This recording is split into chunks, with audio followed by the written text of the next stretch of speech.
Minsan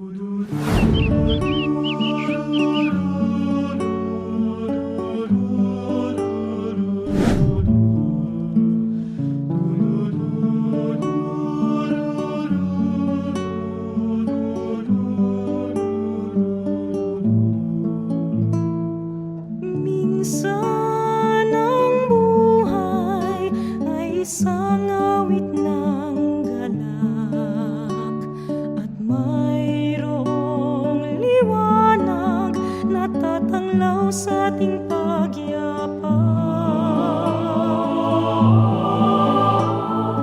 Minsan ang buhay ay isang awit ng luha at siyang papawi nito ay ang pag-asa ng umaga. At kahit anong tindi ng unos, at kahit anong tindi ng dilim, may isang inang nagmamatsyag, nagmamahal sa atin.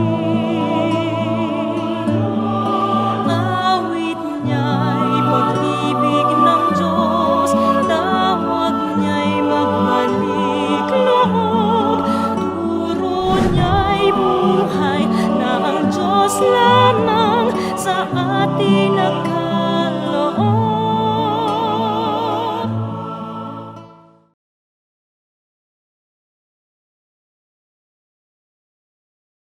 O ina